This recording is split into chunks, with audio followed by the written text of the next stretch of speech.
తిరుమలలో 3 రోజుల పాటు జరిగే వసంతోత్సవాలు వైభవంగా ప్రారంభమయ్యాయి. వసంత మండపంలో ఉత్సవ మూర్తులకు స్వప్న తిరుమంజనం నిర్వహించారు. వేసవిలో సేద తీర్చడానికి స్వామివారికి ఏటా వసంతోత్సవాలు నిర్వహిస్తారు. తొలుత శ్రీదేవి భూదేవి సమేత మలయప్ప స్వామిని 4 మాడ వీధుల్లో ఊరేగించారు. వసంతోత్సవ అభిషేక నివేదనలు పూర్తయిన అనంతరం తిరిగి ఆలయానికి చేరుకుంటారు.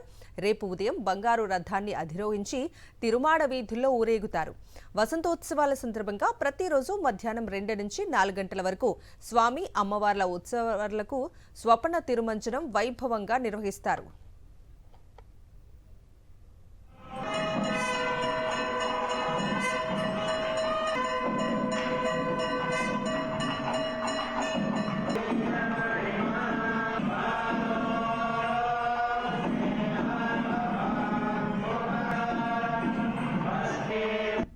గోక్షీరము, గోదది, మధు, నారికేళోదకము, చందనోదకము, హరిద్రోదకము మొదలైన పవిత్రమైన ద్రవ్యాలతో విశేష వేద పారాయణ నడుమ స్వామివారికి వసంతోత్సవం నిర్వహించబడుతుంది.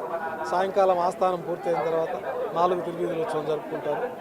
రెండవ రోజు వసంతోత్సవంలో భాగంగా శ్రీ ఉభయదేవులతో మలయప్ప స్వామివారు స్వర్ణరథం పైన వేయించేసి 4 తిరువీధుల ఉత్సవం జరుపుకొని వసంత మండపానికి చేరుకుంటారు.